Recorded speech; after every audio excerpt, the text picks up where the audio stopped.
News Radio 840 WHA is coming up on this morning's Louisville Real Estate Show. A showdown between a home inspector and ChatGPT. Do smoke detectors need to be replaced at closing or not? A sensitive question. What happens during an eviction if someone isn't legally in the U.S., and do they still have rights? Another question hitting a lot of homeowners. Can you safely skip a professional HVAC tune-up and do it yourself? Plus, a troubling situation, missing wills, disputed estates, and family members taking control. How do you fight back to protect yours? And what's the dirtiest part of your bathroom? And believe it or not, folks, people completely miss it when cleaning. Everybody, Bob Sokoler, owner of the Sokoler team at simpler.realestate, formerly Remax Properties East, but we made the change back in January, and we have more tech, but still very much in touch with all of our clients and then some. I'm glad you're here with us. We got a great show, and joining us for this show, Chuck Crosby. He's the head guy at the Crosby Law Offices, and best title. You can call Chuck Crosby at 499-6360. That's 499-6360. Also here, Brad Lawler, Home Team Inspection Service and Team Bug Out. You need a home inspection done fast, done right, call Brad Lawler. His team doesn't just do inspections, they attack them professionally, of course. Faster results, detailed reports, testing for radon, mold, air quality, and he also owns Team Bug Out to get rid of those pesky pests. Call 844-411-TEAM. That's 844-411-TEAM. And if you're thinking about buying or selling in Louisville or Southern Indiana, I would love to help you. Free, no obligation analysis. I come out, we talk. I can do it by phone and we can do it by Zoom, but it's nice to be in person and talk about it. You can call me, Bob Sokoler. Decades of experience. I'm coming up on 22 years in the business. Smart marketing, strong negotiation. That's what I do. And you can reach me anytime on my cell phone, 376-5483. That's 376-LIVE, or go to bobsellslouisville.com. All right, Chuck Crosby, Crosby Law Office. Carlos is asking a very sensitive, but it's an important question. If someone is evicted and not legally resigning in the U.S., how does that process work? And what does it impact? Does it impact their immigration status or legal rights during an eviction?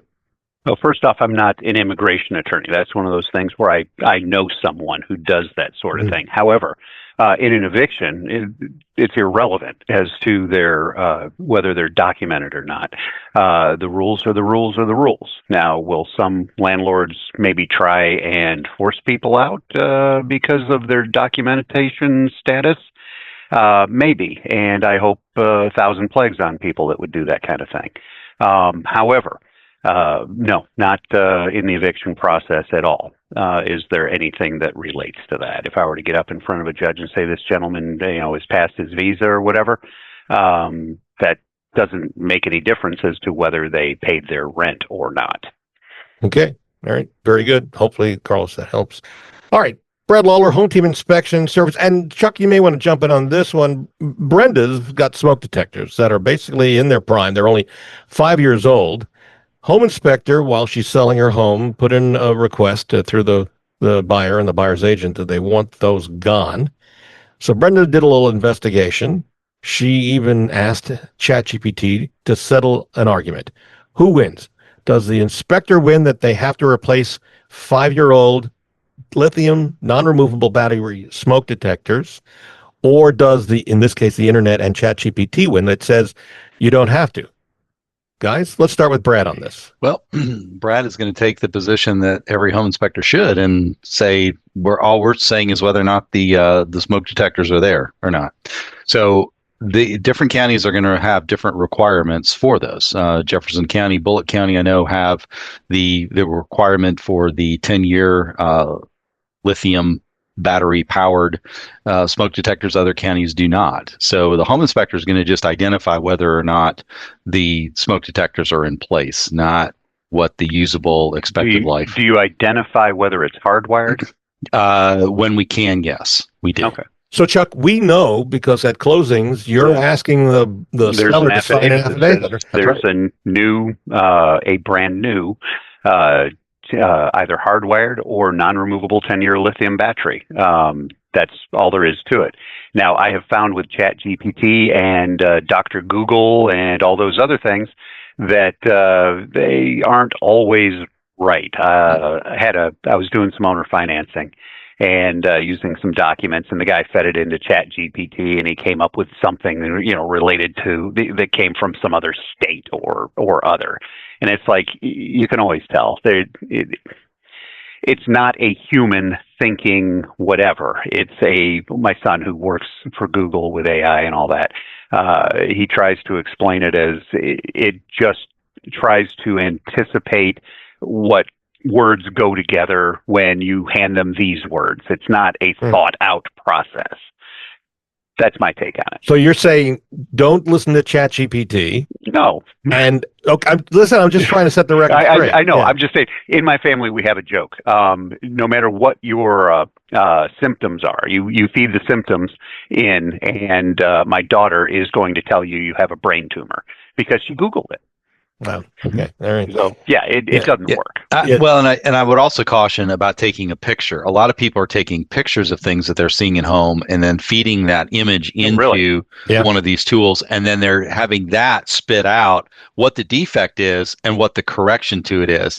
And I'll tell you, I've had some agents that have called us up and said, "Hey, you missed this. I took this picture, and this is what you should have written." Like, no, that is not what that picture shows at all. So yeah, there's. But yeah, you can go on to the things where lawyers will file court briefs that they had AI put together, and it cites cases that don't exist. Exactly. I mean, it's so.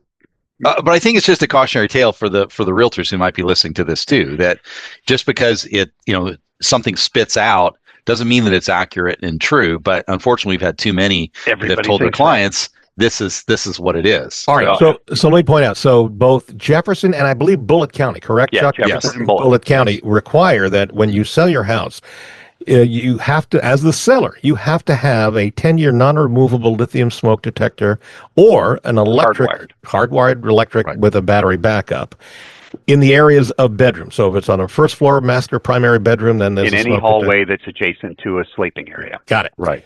So, and the only thing I take issue with this is the ordinance, as I understand it, was written by a smoke detector company. Oh. I checked. Hey, it isn't so, Bob. Well, just saying there is a conflict of interest there. Now, is it a safety issue? Absolutely. Do I think it's a smart move? Yes. But I'm just saying I would have preferred our fire department with our fire guys, the guys in the know, have written it. I just have heard, and again, this is a little on the hearsay side, and listen, I'd say go check it on ChatGPT, but there you go. We've already put that one to bed. I think it's written by a smoke detector. I think it's Kitty, one of the. That was the rumor back in '99 when Jefferson put the ordinance in. All right, it's a good idea. I mean, it's a safe. It's a good idea, but And just so you know, not to belabor this, but the reason they want to get rid of the 9 volts is because people who own homes who were selling them, they pull the battery out. The new owners move in. They think it's working. They don't know, but there's no battery in there, so it's not going to work. And then something happens, a fire, and it could be injuries or worse because the 9-volt battery was missing from the smoke detector. So they got rid of that concept and put in the 10-year non-removable because once it's done, it's done. You throw the thing out and replace it. So. Mm-hmm. All right. If you want to hear a rebroadcast and see it, because we do videotape this, it goes up to YouTube. You can go to LouisvilleAnswers.com, LouisvilleAnswers.com. And if you are thinking of selling, and we can map this out, get a free no-pressure strategy session. In person, Zoom, or on the phone, call me at 376-5483. Chuck Crosby, Jenna writes in saying she believes her late parents had valid handwritten wills, Chuck, but relatives apparently removed the documents, claim there's no will that exists, and have started probate. So Jenna's wondering, so how does she contest this, and what protection does she have of her inheritance? Okay. First off, if there are handwritten wills, where are they? Do you know there are, or is that like family lore? But presuming there are, give me a call. I'll hook you up with the right lawyers. There's lawyers who do litigation. There are lawyers who don't. There are lawyers who do probate and do probate litigation. I mean, we'll hook you up with the right person. It's not something that I personally do. But if there's a handwritten will, whether it's handwritten or not is irrelevant. You'd have to have proof that it was their handwriting. And, typically that's a couple of witnesses, et cetera, et cetera. this is not something that is unheard of. But Chuck, we should point out that she needs to have the handwritten wills. But what if she can't find the handwritten wills? Well, that's for a judge to decide. And I would point out that if this is a child and they are doing probate and they're saying there's no will, the laws of intestacy might actually work in her favor. We're taking a break. When we come back, folks, do you clean your bathroom? I suspect you probably do, or someone that you know does, but you may be missing some of the dirtiest parts of the bathroom. We'll try to go through this very gently, by the way, when we return. Continuing with us, Brad Lawler, Home Team Inspection Service. For fast, professional home inspections, you want to call Brad and his team. They get you results, plus radon, mold, air quality testing. You want to call Brad, and also for getting rid of bugs with Team Bug Out. He owns that as well. 844-411-TEAM is his direct number. Also continuing with us, Chuck Crosby, Crosby Law Office. When experience matters, Chuck Crosby and Best Title are the companies you want to call. They do the job, from real estate closings to powers of attorneys and real estate planning, variety of things. You can call Chuck at 499-6360. And if you're thinking of selling your home, I'd love to help you. No home too big or small, Louisville, Southern Indiana, surrounding counties. And if I can't get it under contract 59 days, I'll offer to buy it. I don't need to, because we get them sold. But you got to give me a call for a free, no obligation estimate. Will come out. It's me. I'll be there. We'll talk as long as you want. 376-5483. That's 376-LIVE, or go to bobsellslouisville.com. Back in a moment on News Radio 840 WHAS. News Radio 840 WHAS, Bob Sokoler, the Louisville Real Estate Show. Thank you for staying with us. We're here to the top of the hour. My thanks to Barbara Corcoran, by the way, who's one of our mentors, and who I just saw this past Wednesday down in Florida, shooting a new commercial with her. She's a great lady, a great mentor, and a good friend, and I appreciate that. Continuing with us, we've got Chuck Crosby. Crosby Law Offices does a great job getting the loan closed for your home, but also does real estate wills, estate planning. You want someone who knows what they're doing? Chuck Crosby, Best Title. His direct cell phone number, well, it's actually his office number, 499-6360, 499-6. Yeah. It rolls to my cell phone. It does. So I was right. I just didn't want to say it unless I knew it. So now I do. 499-6360, his office, but rolls to his cell phone. Also, Brad Lawler is here and staying with us. Home Team Inspection Service, Team Bug Out. He owns them both. If you need a home inspection or termite or bug treatment done right, I think I saw an ad, Brad, that you sent out via, was it mosquito or wasp something? Yeah, that was the mosquito management, the Into Care stations, the murder buckets, as my daughter-in-law. The murder bucket. Yeah, I love that. It's an ovipositor system. We do not use sprays. We're more pollinator friendly in the way we handle mosquitoes. Ovipositor. Ovipositor. It sounds like eggs. It is. It's just where they lay the eggs. You are feeding the Chuckism bucket. Oh, I know. Yeah. You missed last week. It was pettifog. So that was the word of the week. So this week, Chuck, what's the word? We'll figure it out as we go. Okay. That's pusillanimous. Let's just grab that one out of there. All right. So anyway, so if you want to sell your home, folks, call me 376-5483. 376-LIVE. We clean our bathrooms, and some of us do a great job, and some of us, maybe you may have missed something. So you might be wondering, what is the dirtiest part of your bathroom? Well, I'm going to be very gentle about this, so bear with me. But this is really important. When you hear why, you'll go, oh, geez, we've been missing this. Dirtiest spots overlooked. Under the toilet rim is a hidden lip where the water comes out. You know where it is? From the back where the tank is. There's a buildup of bacteria, mineral deposits, and mold. A major source of that is in mystery bathroom smell. Well, check there. Brad, feel free to jump in. I see you nodding your head, and Chuck, maybe you even know this too. Hey, I paid for college by cleaning toilets. Oh, Chuck is an expert on this. Boy, we're learning a lot about Mr. Crosby today, aren't we? Also, toilet seat hinges.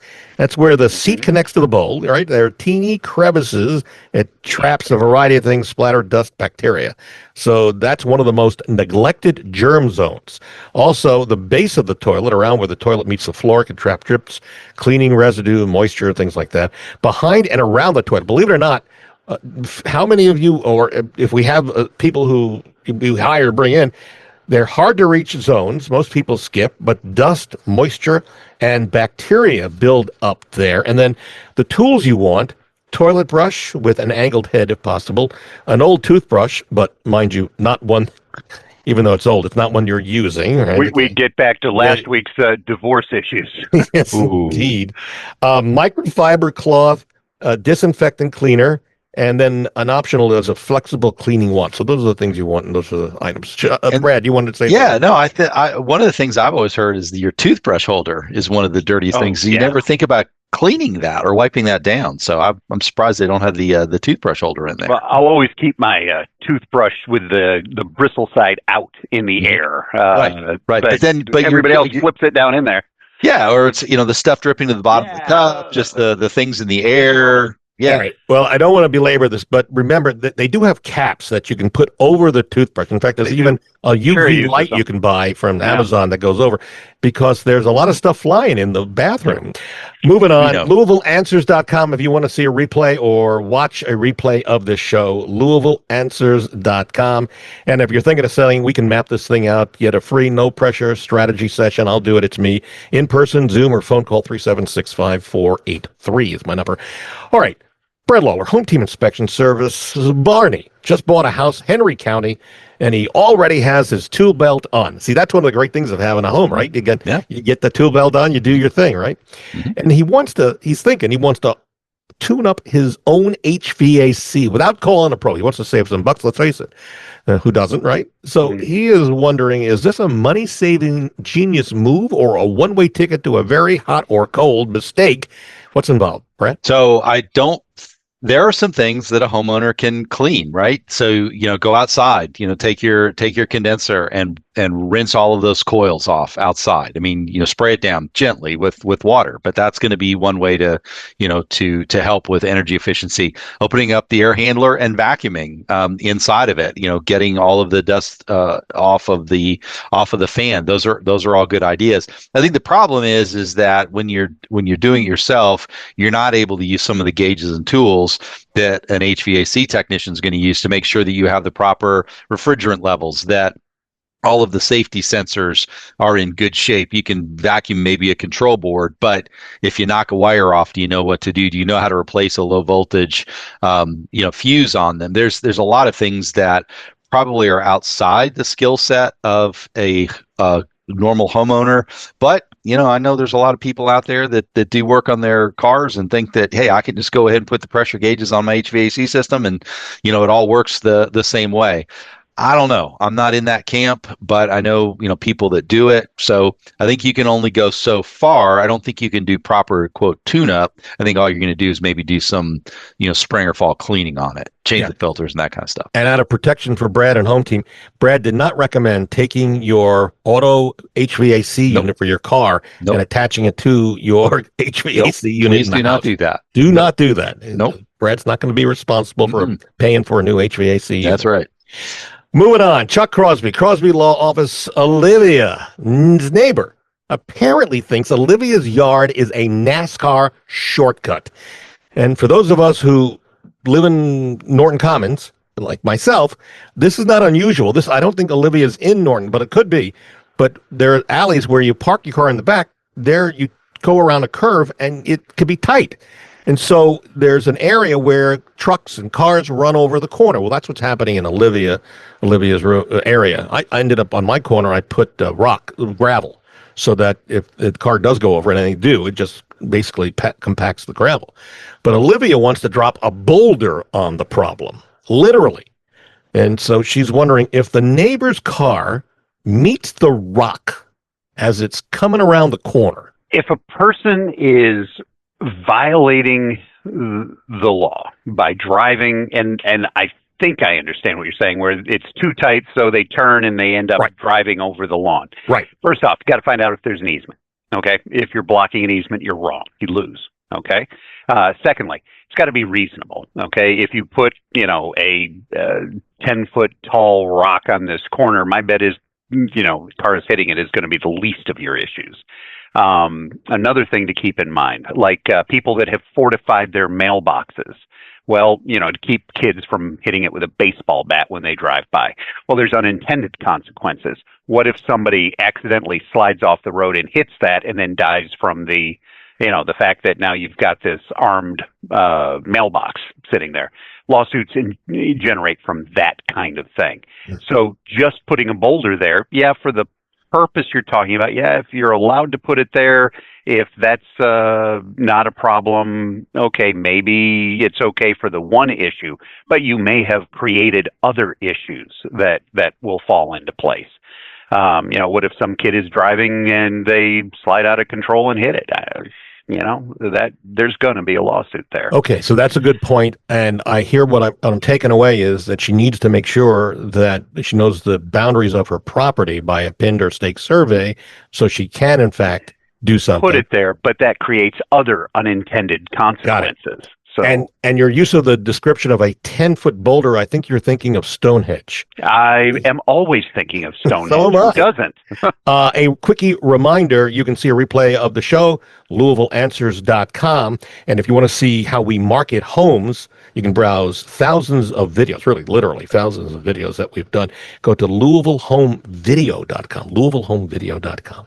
Brad Lawler, Home Team Inspection Service. Dick is selling a 1960s home, and the inspector for the buyer says the basement has no ventilation, but won't say if it actually needs any. So understand, the inspector says no ventilation. Apparently, the buyer has said, we want ventilation in the basement.